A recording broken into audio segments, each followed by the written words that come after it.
गुणजिनं वीरम् अनन्तमरणादिदंसनसहावम् भोक्ष्यामि नियमसारम् केवली सुत केवली भणितम्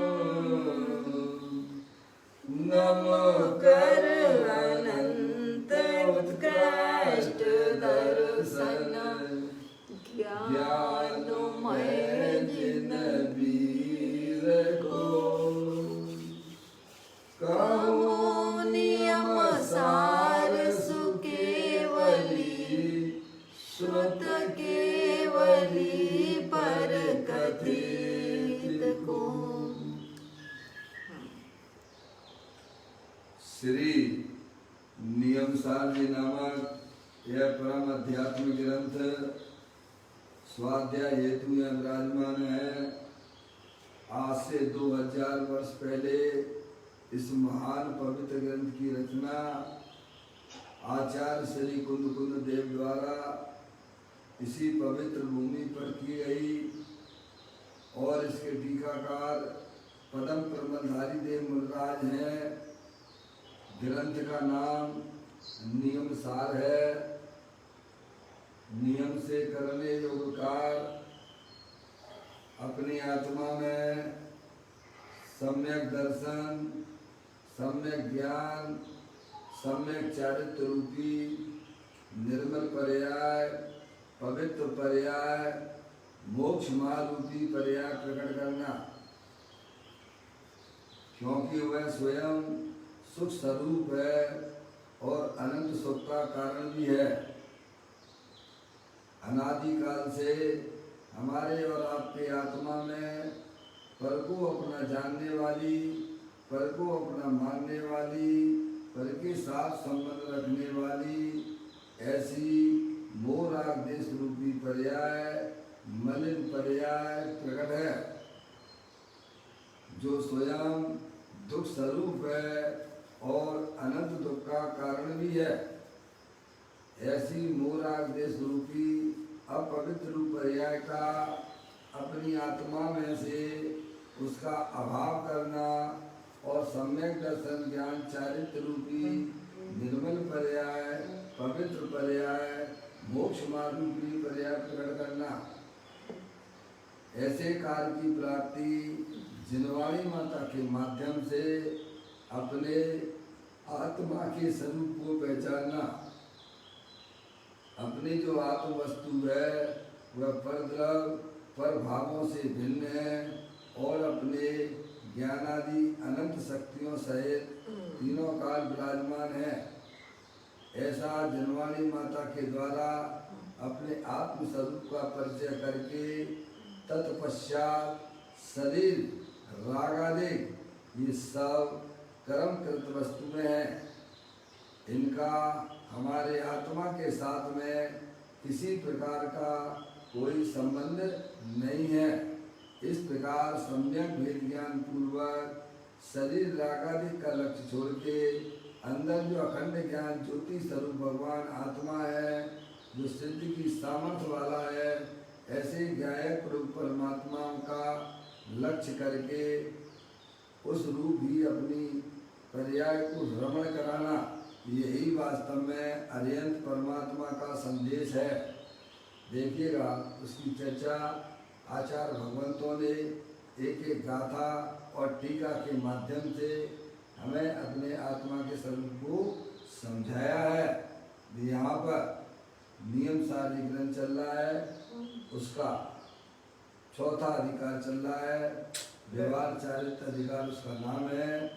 उसमें मुनराज के 28 मूल गुणों की चर्चा आई है, जिसमें अपन ने महाव्रत, पंच महाव्रत और पंच समिति का स्वरूप अपन ने समझा।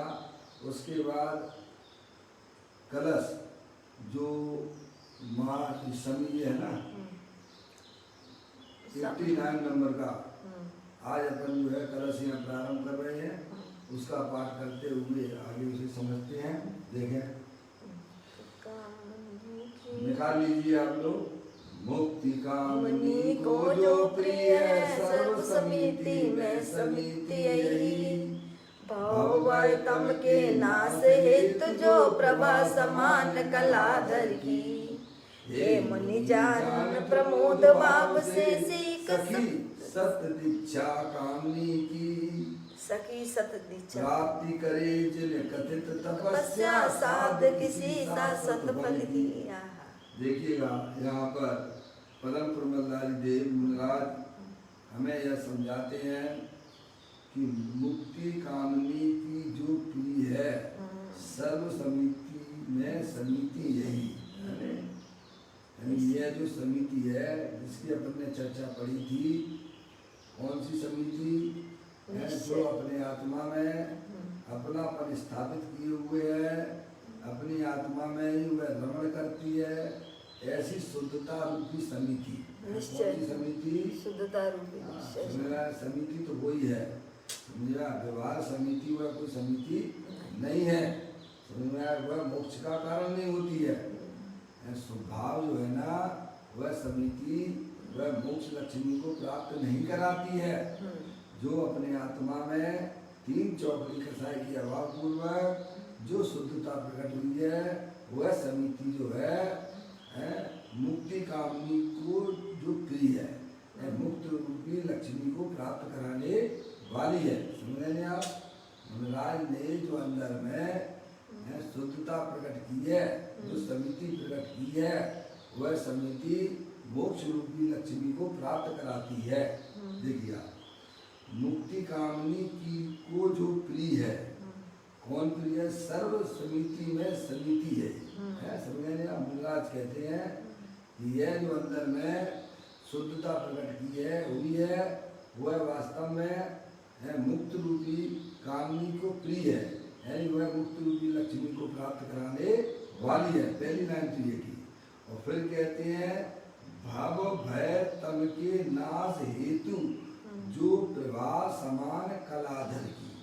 जैसे वह पूर्ण चंद्रमा होता है, वह अंधकार का नाश करने वाला होता है। मैंने ऐसे ही यह जो समिति है, यह समिति जो है भव भय तम के नाश हेतु, यानी भव भय, समझे आप? अंदर में जो रागादिक परिणाम है उनको नाश करने वाली है। अंदर जो चेतनेश्वर भगवान आत्मा जो सूरज के जो चंद्रमा के समान, क्या कहा? चंद्रमा के समान दिया है। समझे आप? चंद्रमा जैसे शीतल होता है ना, और पूर्ण चंद्रमा जो प्रकाशित है वह सब अंधकार को नाश करने वाला होता है।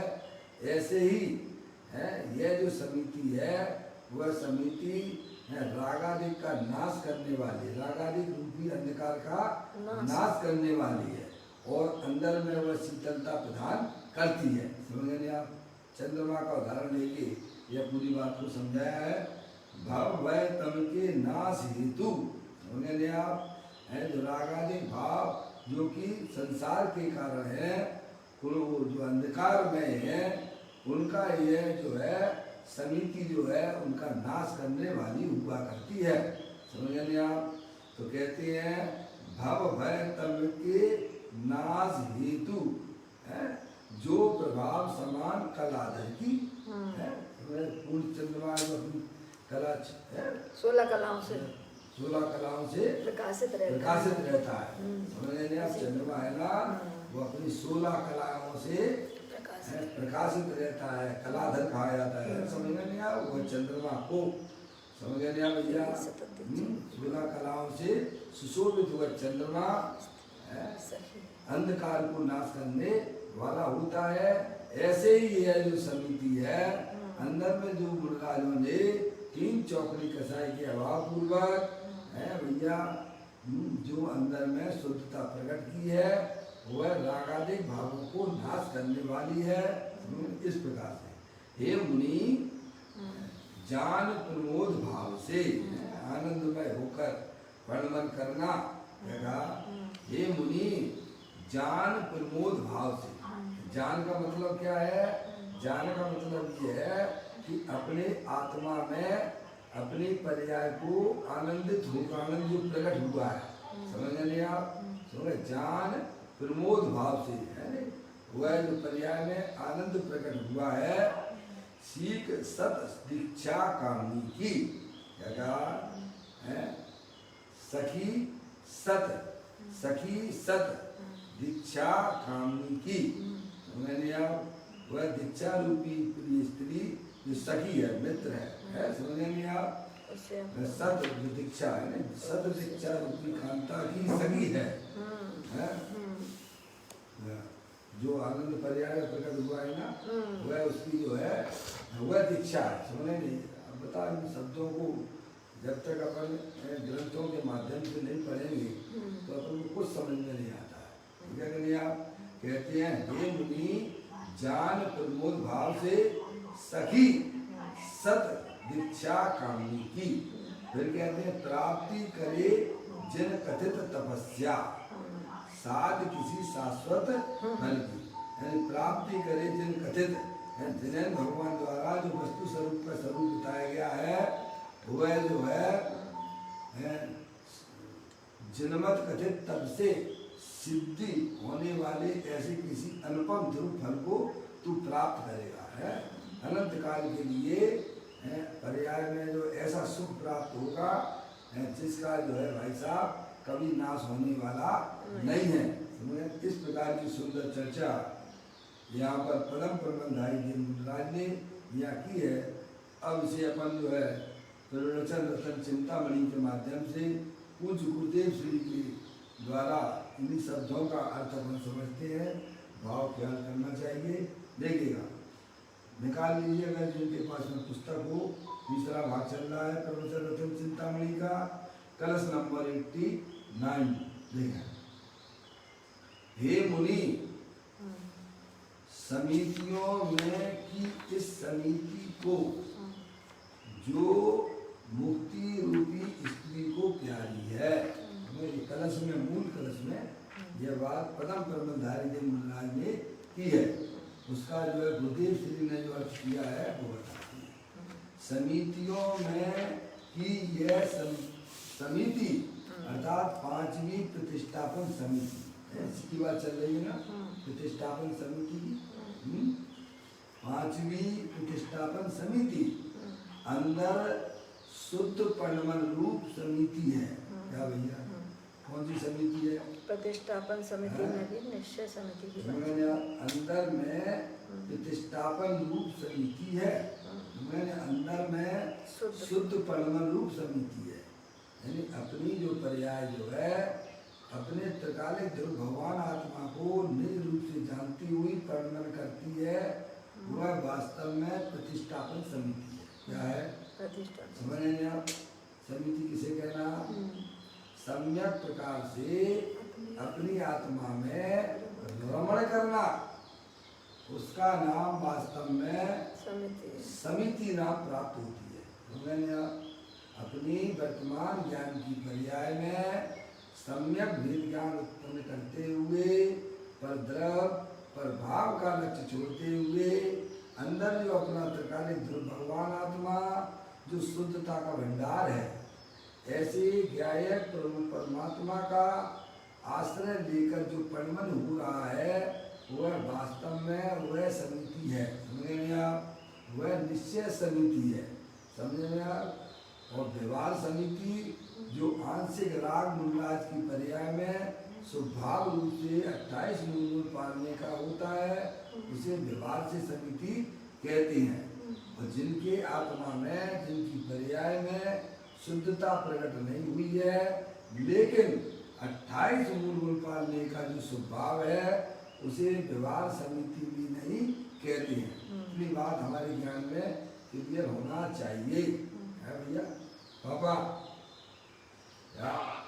जब तक अपनी पर्याय अपने ज्ञायक प्रभु परमात्मा के आश्रय से, अवलंबन से प्रकट नहीं होती है, चाहे भले ही है भाई साहब 9वें गिरवेक जाने वाला मंद कसाय का परिणाम हो, हमारे यहाँ उसे व्यवहार से समिति नहीं नाम प्राप्त होता है।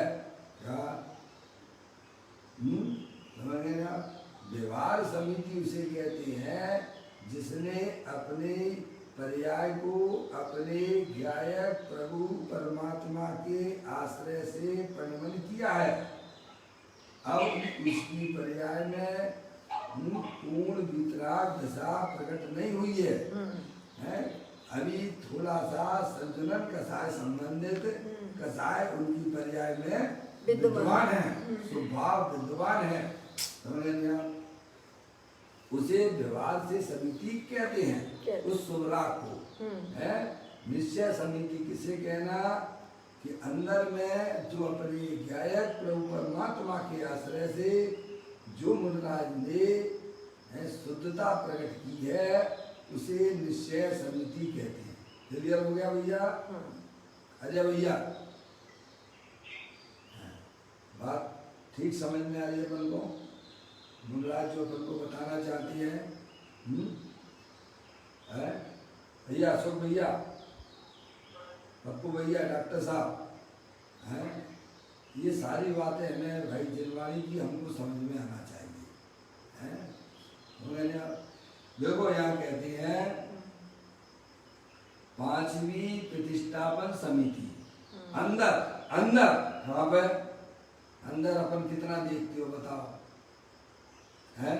अंदर ही सब माल पूरा भरा हुआ है। अपन तो पैकिंग पर रीझ रहे हैं। किस पे? किस पे रीझ रहे हैं? इस शरीर रूपी जो पैकिंग है ना उसकी संभाल करते हैं। किसकी? किस पे लगाते हैं अपना पूरा दर्शन ज्ञान चाहे शरीर को है भाई साहब? संयोग को समझ में आया? उस पे अपना पूरा जीवन बर्बाद कर देते हैं। अंदर कोई वस्तु है इसकी हमें कोई खबर ही नहीं पड़ती। खबर ही नहीं। समझ में आई? कहते हैं अंदर शुद्ध प्रणवन रूप समिति है। समझ गए आप?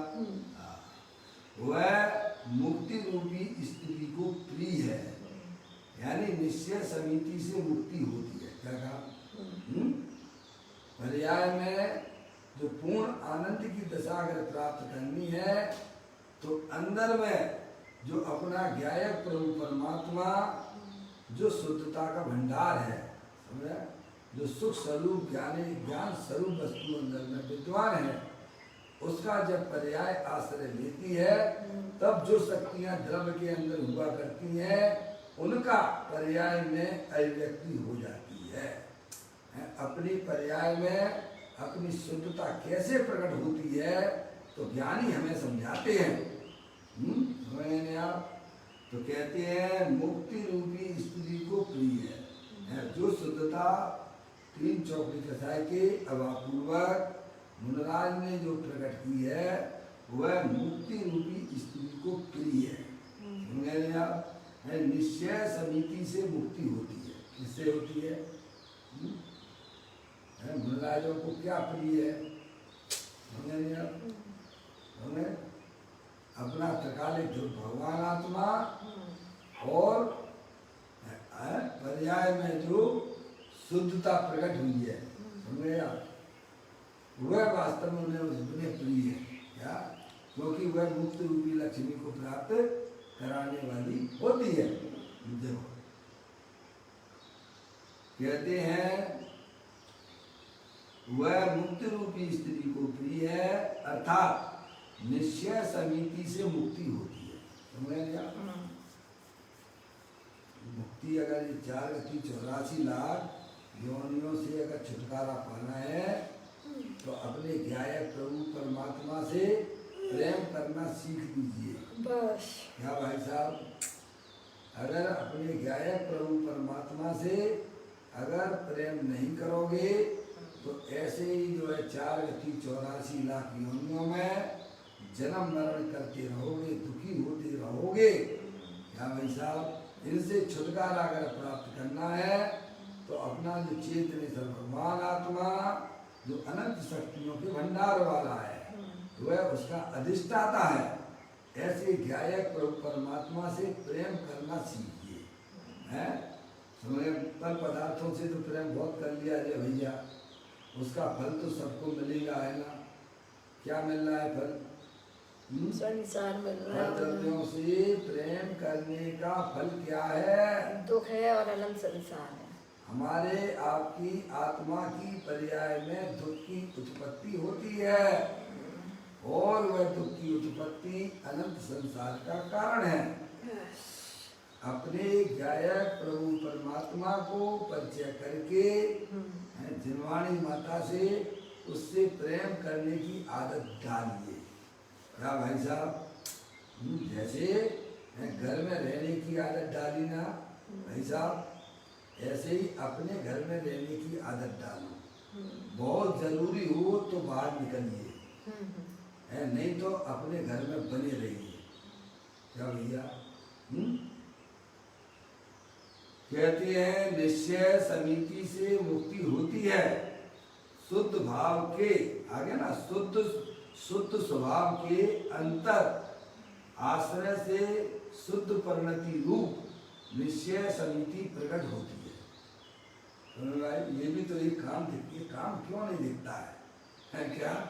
हमें तो 24 घंटा कमाओ कमाओ कमाओ कमाओ, खाओ खाओ खाओ खाओ। क्या भाई साहब, क्या चलता रहता है हमारी पर्याय में?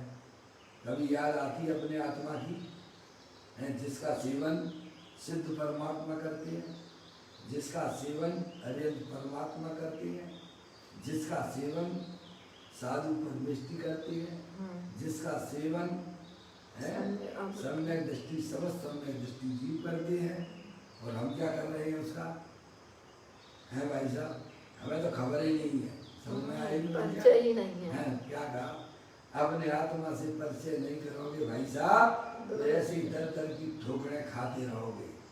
अनादि काल से खा रहे हो और नहीं करोगे तो अनंत काल तक ठोकर ही खाते रहोगे इसी लोकाकाश में आत्मा बन के। क्या रहोगे? मौसी, रहना तो पड़ेगा इसी लोकाकाश में। अगर आत्मा को नहीं जानोगे तो भी रहना पड़ेगा, और अपने आप को जान लिया तो समझ लो कैसा बेड़ा पार हो गया, सारे संकट दूर हो जाएंगे। क्या कहा भाई साहब? ये है उपाय। आत्मा का संकट, आत्मा की पर्याय में जो मोह राग द्वेष हो रहे हैं वो आत्मा का संकट है। भगवान के पास में जाते हैं, पार्श्वनाथ भगवान हमारे सब संकट दूर कर देना। पार्श्वनाथ कहते हैं तुम्हें मालूम है तुम्हारे क्या संकट है, तो ये बताओ। हम डॉक्टर साहब के पास जाएं और डॉक्टर साहब हमारा रोग ठीक कर दो, तो बताना तो पड़ेगा ना क्या रोग है भाई साहब आपको। क्यों डॉक्टर साहब, हम आपके पास आए, डॉक्टर साहब हमारा जरा रोग ठीक कर देना, तो आप कहोगे ना कि पंडित जी साहब बताओ तो आपको रोग क्या है? कि ऐसे ही कहोगे साहब रोग ठीक कर दीजिए, रोग ठीक कर दीजिए, रोग ठीक कर दीजिए, रोज ना भगवान के पास पहुंच जाओ कि भगवान मेरा रोग ठीक कर दीजिए। तो भगवान पूछती है तुम ये बताओ तुम्हारा रोग क्या है, तो बताना पड़ेगा ना कि प्रभु हमारा रोग जो है मोह राग द्वेष है, ये हमारा रोग है। तो उसका इलाज फिर बताएंगे, फिर उसकी दवाई भी लेंगे। सारे संकट दूर हो जाते हैं अपने आत्मा का परिचय करने पर। अपने आत्मा से प्रेम करना सीखो। अनंत काल से हमने परद्रव्यों से, शरीर आदि पर पदार्थों से प्रेम किया, उसका फल तो पर्याय में दुख की उत्पत्ति होती है, जो कि अनंत संसार का कारण हुआ करती है भाई साहब। औषध जे भव रोग नो कायर नो प्रतिकूल, वचना अमृत वीतराग नो परम शांत रस मूल। औषध जे भव रोग नो है कायर नो प्रतिकूल।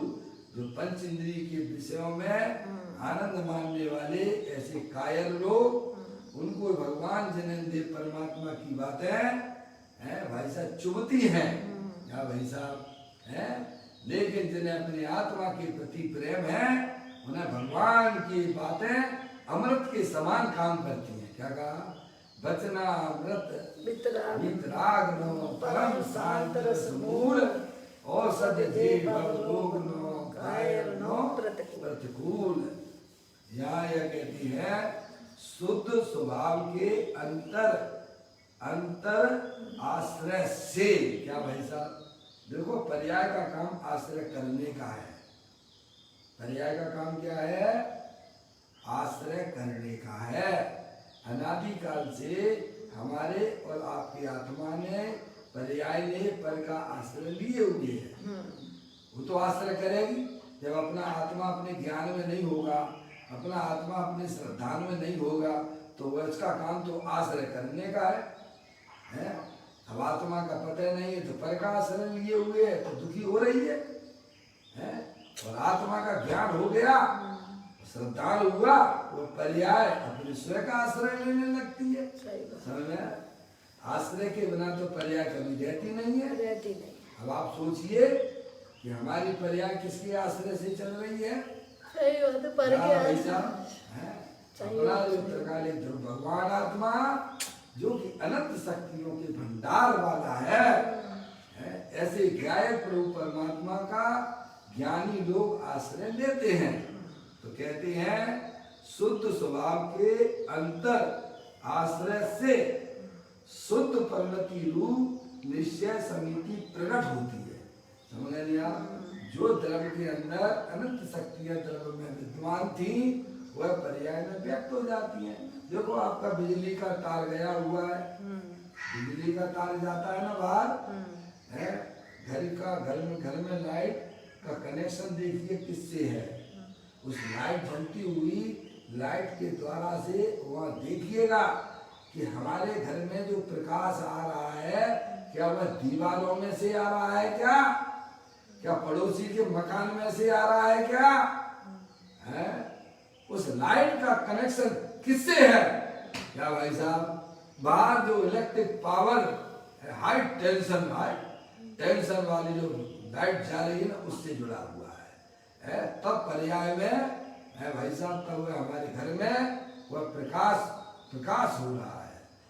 ऐसे ही ध्यानियों की पर्याय में जो अतीन्द्रिय आनंद की प्रकटता है उस पर्याय का रूपी तार किसके आश्रय से है? क्या भाई साहब?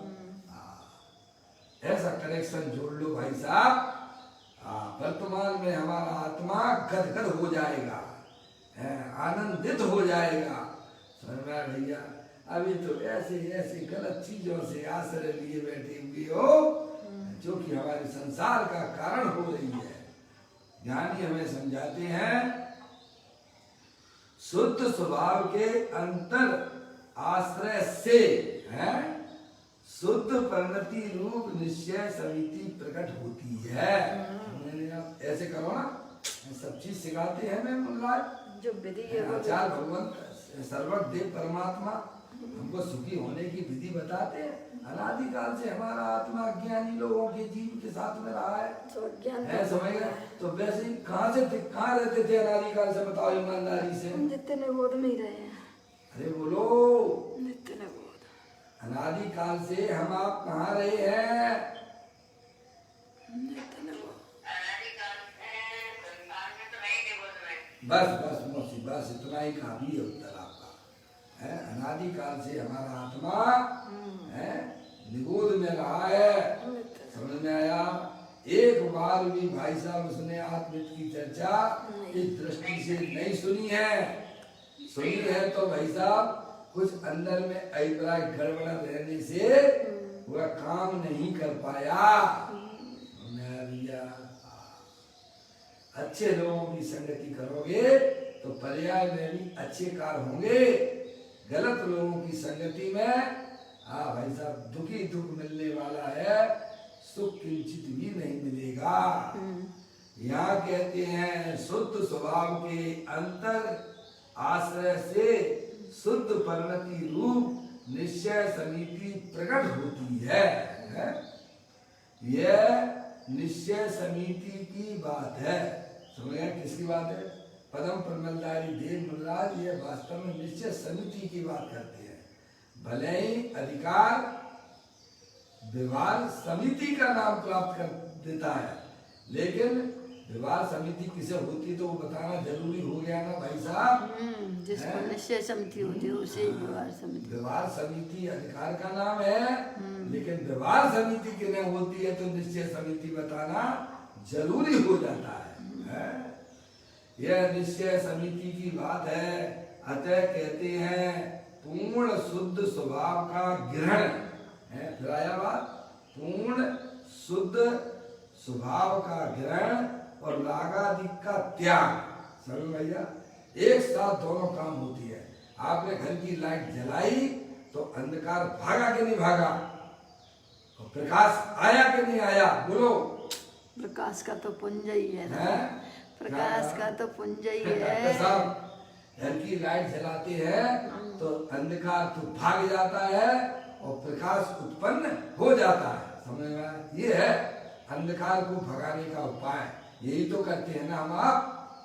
ऐसे ही अंदर में हमारी आत्मा में पर्याय में जो मोह राग देश रूपी अंधकार है, उसे भगाने का उपाय क्या है? केवल एक लाइट स्विच लाइट। पापा, घर का अंधकार भगाने का उपाय क्या करते हो आप? हैं? बस तो अंधकार भग गया कि नहीं भग गया? ऐसे ही हमारे आत्मा में जो मोह राग देश रूपी अंधकार, जो दुख की पर्याय है, उसे भगाने का उपाय क्या है? हम तो काय से भगाना चाहते हैं? खूब पैसा इकट्ठा कर लो, खूब परद्रव्यों से प्रेम कर लो, तो हमारी पर्याय में मोह राग देश रूपी अंधकार भग जाएगा क्या? हैं? बोलिए। हम निरंतर अपनी पर्याय में होने वाले दुख का इलाज क्या करते हैं?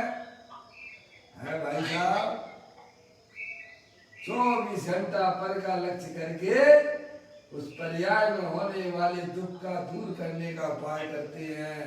ज्ञानी कहते हुए तो कोई उपाय नहीं है। अपने आत्मा का भाई साहब आश्रय ले लो, जो तीनों काल प्रकाश स्वरूप है, ज्ञानानंद मूर्ति है, ज्ञानेश्वर है, अनंत शक्तियों के भंडार वाला है भैया।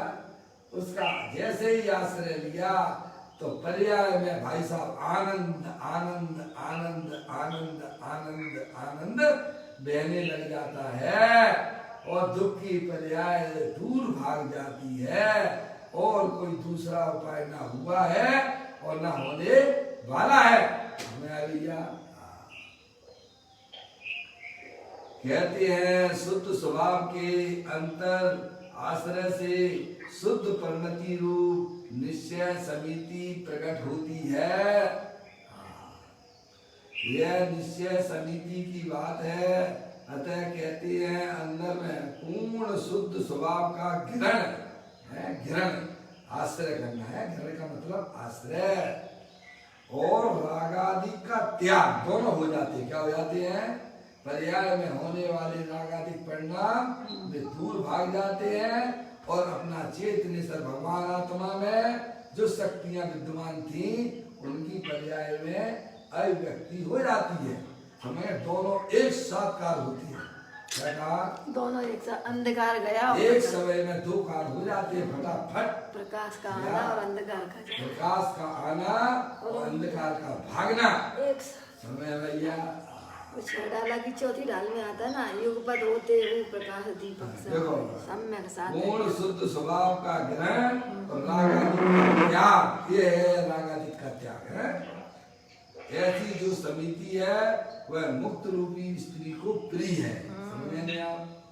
मुक्त रूपी स्त्री को प्राप्त कराने वाली है, अर्थात उसे मुक्ति प्राप्त होती है। समझ आप? अब देखिए, ये आपने एक लाइन तो ये पढ़ी पदम प्रबंध आई देव मुन्नाथ की। अब दूसरी लाइन पढ़िए, जो भय के भय रूपी अंधकार को नष्ट करने के लिए पूर्ण चंद्र की प्रभा के समान है। हमें चंद्रमा का उदाहरण देके हमें समझाते हैं।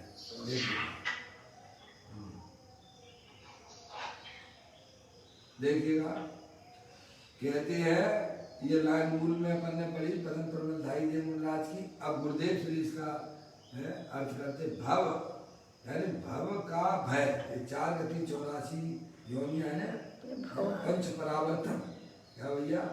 पंच परावर्तन, एक एक परावर्तन का जब आप माँ जन्मानी माता के द्वारा इसका स्वरूप समझोगे है तब आपकी आंखें खुली की खुली रह जाएंगी। समझ में आया भैया? कहते हैं भव का भय, पंच परावर्तन में जो भय निरंतर भयभीत भयभीत भयभीत, देखो सब डरे हुए हैं। काय से डरे हुए हैं भाई साहब? किससे डर रहे हो भाई साहब? अरे बोलो ना। जो हमारे आत्मा के अंदर घुस नहीं सकता है उससे डर रहे हो। उससे मौसी, उसे तो अज्ञानता की तो पता ही नहीं है, मूलाग देश की। उसे तो कोरोना वायरस का पता है। क्या पता है? क्या किससे भयभीत है वो? सारा विश्व किससे परेशान हो रहा है? कोरोना वायरस से। कोरोना वायरस से। अरे मूर्ख, वह कोरोना वायरस तेरी आत्मा में नहीं घुसेगा, वह तेरी खुरों में नहीं प्रवेश करेगा, तेरी पर्याय को भी छूएगा नहीं। समझ में आया? अब ये बात है जब तक हमारे ज्ञान में ना हो तब तक तो ऐसी घूमेगा ना भाई साहब। है कोरोना वायरस हमारे आत्म स्वरूप के अंदर प्रवेश नहीं करता है। हमारी पर्याय में भी जहाँ जिसका प्रवेश नहीं है उससे निरंतर घबराए हुए है। कैसे है अशोक भैया? देखो तो है, वो कहती है ना है, खोदा पहाड़ और निकली चुईया भी नहीं। क्या हो गया है? हाँ बोले भाई साहब।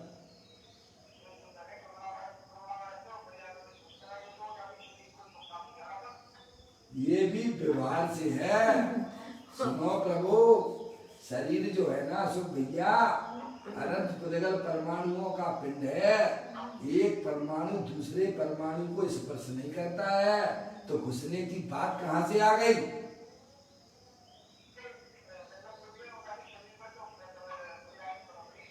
है?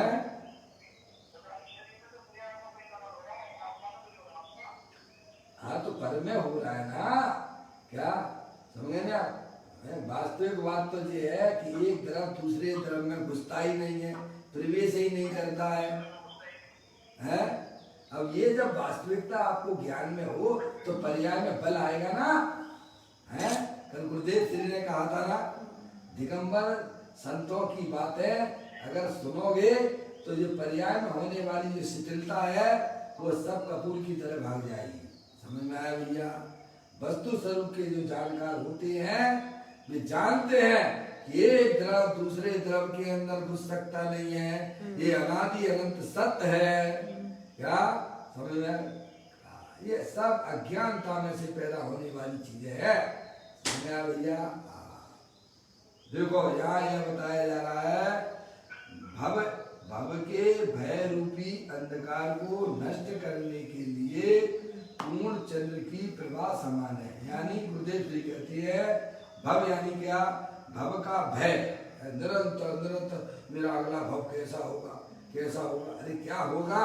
तुमने अपने आत्मा का आश्रय ले लिया है, भव रहित भगवान आत्मा का दर्शन कर लिया है। अब वहां भय किस बात के है भाई साहब?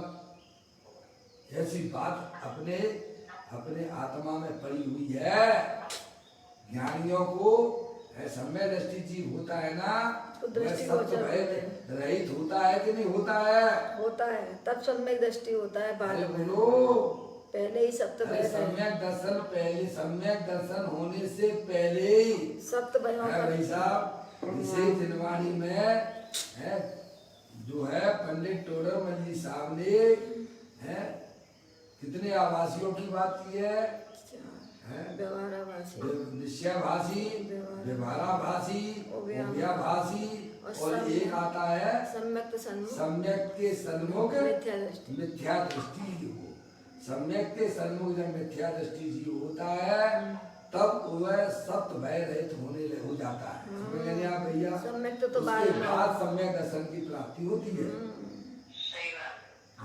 समझ में आया? ऐसी बात है। तो सम्यक दृष्टि जीव जो है सत्य भय रहित होता है। किसके बल पर? वस्तु स्वरूप का यथार्थ ज्ञान होने के बल पर। अपने आत्मा को अपने को आत्मा जानता है, तब वह सप्त भय रहित हो जाता है। तो यहाँ कहते हैं भव का भय समय दृष्टि जीवों को होता होगा ना, नहीं होता है, बिल्कुल भी नहीं होता है। क्या? क्योंकि उसकी पर्याय भव रहित भगवान आत्मा का आश्रय लिए हुए है। समझ में आया है? मैं बार बार कहता हूँ, गेहूं का दाना चक्की के अंदर जाता है, लेकिन जो दाना एक्सियल ध्रुव है और आश्रय ले लेता है, वह दाना पूरी तरह से सुरक्षित रहता है। और जो दाना इधर उधर गिरता है वह दो पटियों के बीच में साबित बचाना कोई चकनाचूर हो जाता है। इसलिए ज्ञानी की पर्याय में भय का कोई कार्य रहता ही नहीं है, क्योंकि वह पर्याय एक्सेल जो अंदर ध्रुव गया है प्रभु परमात्मा है, उसका आश्रय लिए हुए है? कहते हैं भव का भय अर्थात रागादि भाव। क्या? रागादि भाव की उत्पत्ति तो जब होगी है जब तुम अपने आत्मा का ज्ञान श्रद्धान नहीं है, अपने आत्मा में रमण ही नहीं कर रहे हो है, तो रागादि की उत्पत्ति होगी। जब रागादि की उत्पत्ति खत्म हो गई, वह भव कहाँ रहे बताइएगा? है ऐसा निर्विकल्प भगवान आत्मा जो अतीन्द्रिय आनंद स्वरूप है। समझ में आप? तो कहते हैं रागादि भाव। भव का भय का मतलब क्या है? रागादि भाव। रागादि भाव रूप अज्ञान अंधकार को नष्ट करने के लिए निश्चय समिति वह पूर्ण चंद्र की प्रभा के समान है। जैसे वह पूर्ण चंद्रमा शीतलता को प्रदान करता है, ऐसे ही अपने अंदर में वह अपना भगवान आत्मा पूर्ण चंद्रमा के समान शांति प्रदान वाला है। उसका जो आश्रय लेते हैं उसकी पर्याय में भी शीतलता प्रकट हो जाती है। समझ में आया भैया? वेद विज्ञान जगो जिनके घट शीतल चित भयो जिम चंदन केली करे शिव मार्ग में जगमाई जिनेश्वर के नंदन। अगर हमें अपनी पर्याय में शीतलता चाहिए, शांति चाहिए, तो अपने ज्ञाय प्रभु परमात्मा के पास चले जाना। वह सब सुख शांति का भंडार है। समझ रहे हो? एक अब देखिएगा तीसरी बात, तथा तेरी सत दीक्षा रूपी कामना कांता। समझ में आया? सत दीक्षा रूपी कांता की यानी सच्ची दीक्षा रूपी प्रिय स्त्री की सखी है। अब उसका कुछ गुरुदेव उसका अर्थ हम को समझाते हैं। सत यानी दीक्षा अर्थात सच्ची दीक्षा। ये है सच्ची दीक्षा। जिसने वीतराग स्वभाव का आश्रय लेकर वीतरागी परिणति प्रकट की है, उसे सच्ची दीक्षा होती है। सच्ची दीक्षा वो कहलाती है। मुल्लाज बनते तो काय के लिए क्या काम करते होंगे भाई साहब? कभी अपन कल्पना में भी तो सोचे है? देखो तीर्थंकरों का आत्मा है मुनि दीक्षा लेता है। हमने उनके पास देवों की कोई कमी है क्या? बताइए आप। जो संसार विशेष होता तीर्थंकर क्यों त्यागे, काय को शिव साधन करते संयम सो अनुरागे। क्या करता है तीर्थंकर का जीव है? उनके पास पंचेंद्रिय के विषयों कोई कम थे क्या? है शरीर भी उनका इतना सुंदर होता है भाई साहब, क्या समय इतना बलवान होता है कि देवगति के देव भी उनकी उंगली अगर टेढ़ी हो तो सीधी नहीं कर सकता है। समझ में आया? और फिर भी उसे जो है जैसे कोई नाक छिनक देता है ना, है भाई साहब, उसे दोबारा देखना पसंद नहीं करता है। ऐसे भी शरीर और शरीर से संबंधित जो भोग हैं उनको है नाक छिनकने जैसा छोड़ देती है। वो चक्रवर्ती की संपदा इंद्र शरीर के भोग काक बीट समगिनत है सम्यक दृष्टि लोग। है भाई साहब, ऐसी कोई बात कोई अद्भुत चीज मिली होगी ना, आपको बढ़िया चीज मिल जाए, आपको रहने के लिए है जिस घर में रहते हो उससे बढ़िया अगर कोई बंगला मिल जाए तो आप उसमें रहना पसंद करोगे क्या? क्यों नहीं करेंगे, करेंगे। क्या कहा? अगर आपको जिस घर में रहते हो उससे लाख गुना अच्छी व्यवस्था आपको घर में मिल जाए दूसरे घर में, तो उसमें रहना पसंद करोगे कि ये यही पुराने घर में रहोगे? और नए घर जो में, भैया नए घर में नहीं नहीं, नए घर में मौसी। मौसी दोबारा मौसी सुन नहीं है, आप जिस घर में रहती हो है भाई साहब, उससे बढ़िया अगर आपको घर का मतलब अभी लौकिक घर की बात हाँ, कर रहे हैं। फैसिलिटी मिल समझ में जाए। आया? है अगर आपको है उससे लाख गुनी बढ़िया फैसिलिटी प्रधानमंत्री जैसी मिल जाए तो उसमें रहना पसंद करोगे कि अपने घर में रहोगे? वही घर में रहेंगे, टूटे फूटे में जो है। हैं? क्या? कौन से घर में रहेंगे? उसमें रहेंगे जो नई फैसिलिटी मिल रही है, बढ़िया। प्रधानमंत्री का जो बंगला मिला है उसमें अरे रहेंगे। भाई साहब छोड़ो ना, कैसा समय लाना है। इतने झगड़े पड़े। ऐसे ही मुनराज को कोई अच्छी चीज अंदर मिली होगी तब तो वो है जो भाई साहब चक्रवर्ती की संपदा, चक्रवर्ती संपदा की तरफ नहीं देखते हैं, है भाई साहब। हाँ, अंदर में प्रभु चेतने से भगवान आत्मा मुनराज को दिखाई दिया है। हाँ, तो वो तो अब वह जो है बस उसकी तरफ बढ़ जाते हैं। तो यहाँ यह बताया जा रहा भैया, सच्ची दीक्षा उसे कहती है जिसने वीतराग स्वभाव का आश्रय लेकर वीतरागी परिणति प्रकट की है, उसे सच्ची दीक्षा होती है। देखो यह सब धर्मलिंगी विवाह दीक्षा अंगीकार करते हैं, वह सच्ची दीक्षा नहीं है। क्या भैया समझ में आया? ऐसा कहती है। यहाँ कहा है कि यह निश्चय समिति है, सत दीक्षा रूपी कांता की सखी है। अंदर में जो अपना गायक प्रभु परमात्मा जिसने आज तक परद्रव पर भावों को स्पर्श नहीं किया है, ऐसा परम पवित्र भगवान आत्मा दे देवल में विराजमान है। ऐसा ऐसा जब जीव को पर्याय में भाषित होने लगता है तब यह भाई साहब टूटे फूटे शरीर जो दवाइयों के माध्यम से चल रहे हैं भाई साहब, क्या कहा? जहाँ जाते हो पहले दवाई का बंडल पहले साथ में रखते हो, है क्या कहा? है टूटे फूटे शरीर से प्रेम करने लगे हुए हो, दवाई का बंडल पहले साथ में रखना भाई साहब, क्यों? समझ नहीं आ? तो चल नहीं पाएंगे। ये है मुनराज ऐसे आत्मा की संगति करते हैं जो परम पवित्र है, जिसने कभी भी परद्रव प्रभावों का संपर्क जिसे कभी होता नहीं है, स्पर्श होता नहीं है, ऐसे आत्मा का जिन्होंने आश्रय लिया है वही वास्तव में परमार्थ में दीक्षा कहलाती है। देखिएगा अब दूसरी बात, तीसरे नंबर की लाइन चलती है कलश की। उसे अब प्रमोद से जानकर, कैसे जानकर? प्रमोद का मतलब भैया पप्पू भैया आपका नाम भी प्रमोद है।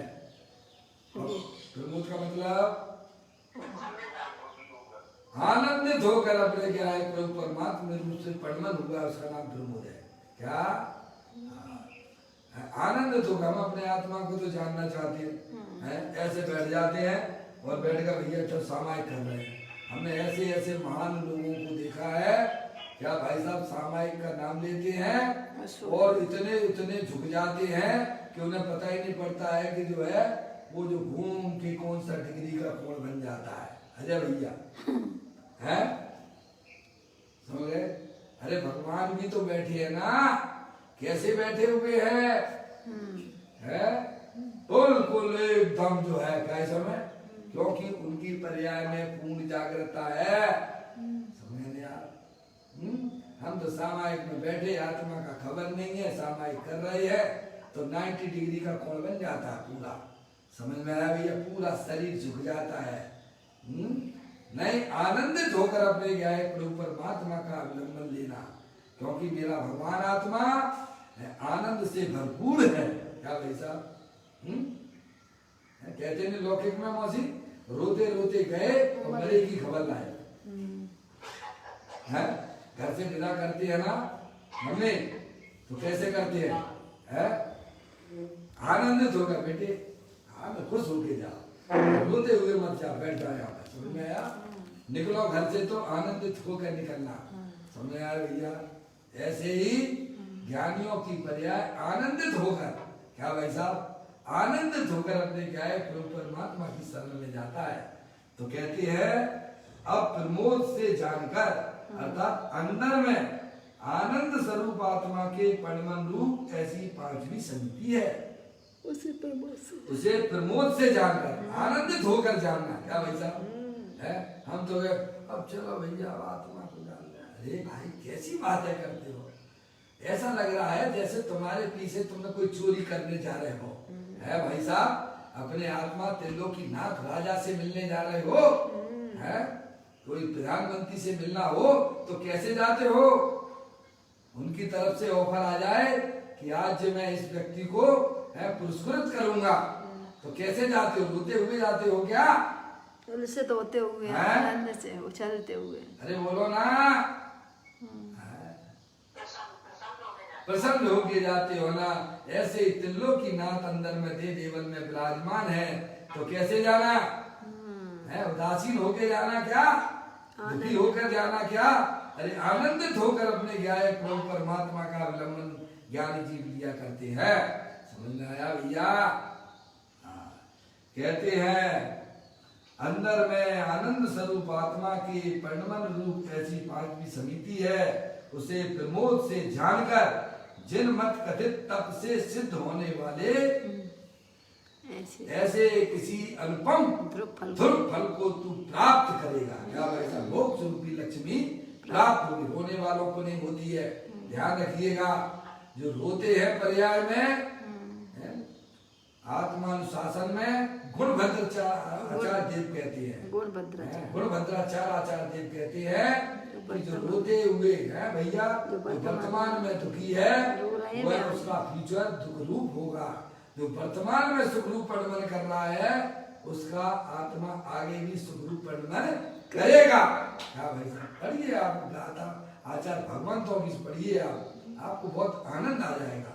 है भाई साहब, तो वह ध्रुव फल को प्राप्त कर लेता है, अनंत सुख अनंत वीर है। समझ गए आप? जो अरियन सिद्ध परमात्मा ने प्राप्त किया है, रहिए अनंता अनंत काल यथा तथा शिव परिणम, ऐसे आनंद की प्राप्ति पर्याय में हो जाती है। तो कहते हैं ध्रुव फल को तू प्राप्त करेगा, नियम से प्राप्त करेगा। जो अपने आत्मा से आनंदित होकर मुलाकात करता है उसकी पर्याय में नियम से मोक्ष रूपी लक्ष्मी की प्राप्ति होती है। जिनमत कथित तप अर्थात वीतराग देव द्वारा कथित मुनिपना, सर्वज्ञ परमेश्वर ने कहा हुआ वीतरागी दशारूप मुनिपना है, उससे सिद्ध होने वाले ऐसे अनुपम ध्रुव फल को तू प्राप्त करेगा। क्या किसी से पूछने की जरूरत नहीं है, जिसे अपने आत्मा से मुलाकात हो जाती है कि भाई साहब मुझे जो है केवल ज्ञान आएगा कि नहीं आएगा, ऐसी शंका उसे कभी रहती नहीं है। क्या केवल ज्ञान की जो पर्याय का दाता कौन है भाई साहब? अपना शुद्धात्मा है। केवल ज्ञान किसमें से निकलता है? जब उसने उस फैक्ट्री पर ही कब्जा कर लिया है तो भाई साहब फिर उसे शंका होगी क्या? ऐसे ही पर्याय ने अपने त्रिकालिक ध्रुव भगवान आत्मा जो अनंत केवल ज्ञान की पर्यायों का दाता है, ऐसी केवल ज्ञान आदि अनंत शक्तियों के भंडार वाले के ऊपर कब्जा कर रखा है। समझ में आया? कहती है उससे सिद्ध होने वाले ऐसे अनुपम ध्रुव फल को तू प्राप्त करेगा, अर्थात तू मुक्ति को प्राप्त करेगा, ऐसा कहते हैं। गारंटी देते हैं मुनिराज आचार्य देव, गारंटी देते हैं, आज भी गारंटी दे रहे हैं। समझ आया भैया? पदम परमलाय देव की भाषा तो देखो है। अब यहाँ पर एक भाई का प्रश्न है, उसको भी अपन पढ़ के यह कलश आज अपना पूरा हो जाएगा, वो पढ़ लेते हैं। क्या इस श्लोक में व्यवहार समिति की बात है क्या? क्या कहा? यह जो पदम परमलधारी देव मुनिराज ने जो ये कलश लिखा है, जो अपन पढ़ रहे हैं 89 नंबर का कलश, क्या उसमें विवाह समिति की बात है क्या? कुछ गुरुदेव श्री उसका उत्तर देती है, नहीं। कहते हैं नहीं। विवाह समिति समझते हो भाई साहब? अजय भैया बोलो, विवाह समिति किसे कहते हैं? पप्पू भैया,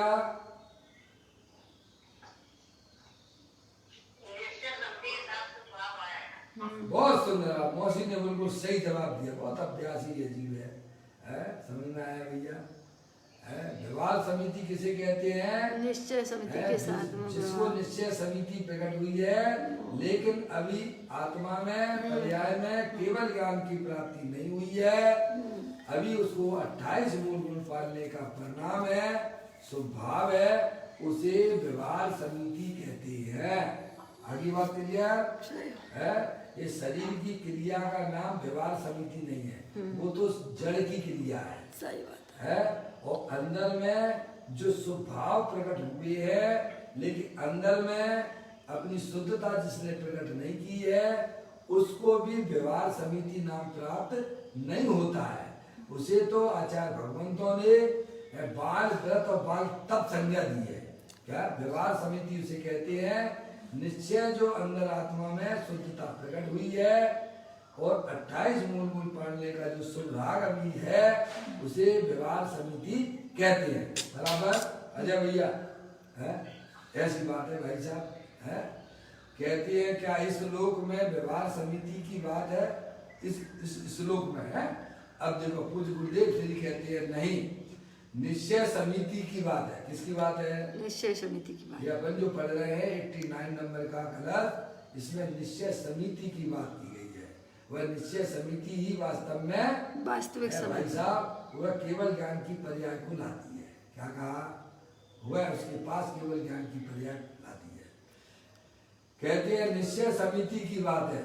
भले ही देखिए आप, भले ही गाथा में, आचार्य कुमकुम देव की गाथा में है, गाथा में विवाह समिति की बात चलती है। आचार्य कुमकुम देव ने उसमें विवाह समिति की बात की है। कह रहे भले ही गाथा में विवाह समिति की बात चलती है, परंतु उस विवाह समिति की बात में से निश्चय समिति की बात निकाली है। क्या है? ये है मुनराज जो टीका करते हैं ना, वे उनके हृदय में बैठ के मुनराज आचार्य कुमकुम देव के अभिप्राय को पढ़ के बात करते हैं। क्या कहा? समझ नहीं आए? अभिप्राय समझ जाते हैं ना, ये क्या बताना चाहते हैं? कहते हैं उस विवाह समिति की बात में से निश्चय समिति की बात निकाली है कि ऐसी निश्चय समिति वाले को ही विवाह समिति होती है। जिसमें विवाह समिति किन्हें होती है? जिनने अभी अपनी पर्याय में पूर्ण वितराग दशा प्राप्त नहीं की है, लेकिन अभी 3 चौकड़ी दशा के अभाव पूर्वक जो शुद्धता प्रकट की है, उनको जो शुभराग को विवाह समिति होती है। और तो भी निश्चय समिति है, वही मुक्ति का कारण है। निश्चय समिति ही मुक्ति का कारण है, ऐसा यहाँ बतलाना है। यहाँ यानी इस कलश में बतलाना है। इसीलिए कहा है कि अंतर में पूर्ण स्वरूप आत्मा की श्रद्धा, ज्ञान और रमणता वह जिनमत कथित मुनिपना है। क्या है? अपने आत्मा का श्रद्धान करना कि जैसे भगवान का द्रव्य है, वैसा ही द्रव्य हमारा भी है। हमारे और भगवान के द्रव्य में कोई अंतर नहीं, ऐसा श्रद्धा और ज्ञान करना, और फिर अपनी पर्याय को उस गायक प्रभु परमात्मा में रमण कराना। समझेंगे आप? वह वास्तविक मुनिपना है। मुनिपना क्या है? समझेंगे आप? अपने गायक प्रभु परमात्मा, मैं चेत निसर भगवान आत्मा हूँ, मैं मनुष्य नहीं हूँ, मैं स्त्री नहीं हूँ, मैं मुनि नहीं हूँ। जब आत्मा शरीर ही नहीं है तो मुनि कहाँ से हो गया?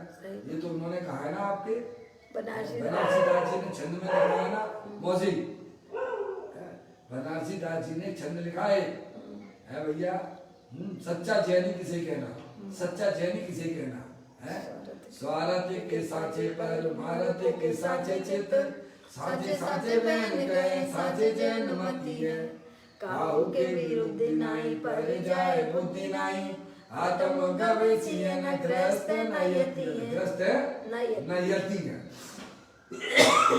क्या कहा है? स्वार्थ के साचे पर भारत के साचे चित, साचे साचे चैन कहे साचे चैन मती है। साचे साचे बहन का काहू के बुद्धि नाई पर जाए बुद्धि नाई, आत्म गवेषीय न ग्रस्त न यति है। सिद्धि रिद्धि नति के घट में प्रगट सदा, अंतर के लक्ष्य सो याची लक्ष्यपति है। दास भगवंत के उदास रहे जगत सो, ऐसे सुखिया सदैव समकीर्ति है। महाराज अपने आप को शरीर रूप से नहीं देखते हैं, अपने आप को आत्मा रूप से देखते हैं। उस आत्मा का श्रद्धान, उस आत्मा का ज्ञान और उस आत्मा में ही अपनी पर्याय को रमण कराते हैं। उन्हें वास्तव में जिनवत कथित मुनिपना कहलाता है।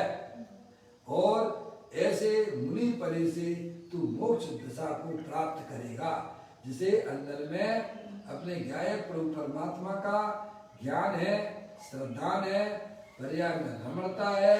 वह नियम से मोक्ष रूपी लक्ष्मी का वर्ण करने वाला है। इस प्रकार की यह सुंदर कलश 89 नंबर का हम आपने इसका स्वाध्याय किया। कल फिर एक नए 90 कलश के साथ 90 नंबर का श्लोक अपन इसको पढ़ेंगे। और इसके बाद यह आपकी जो प्रतिष्ठापन समिति है वह पूरी आपकी हो जाएगी। और उसके बाद फिर एक नया मुक्ति 28 गुरुओं में उसकी चर्चा कल अपन पढ़ लेंगे। अभी अपना समय हो गया। निज निधि निजों में बताई, यह अनंत अनंत उपकार है। उसके लिए जिन वाणी मांगो, वंदना सतबार, वंदना सतबार। नौ बार नमो का मंत्र।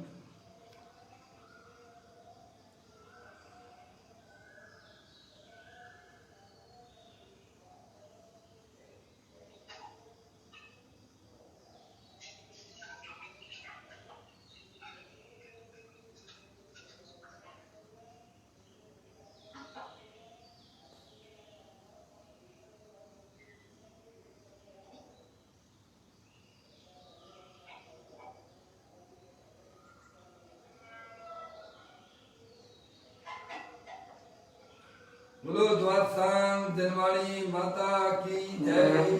महान जैन धर्म की जय।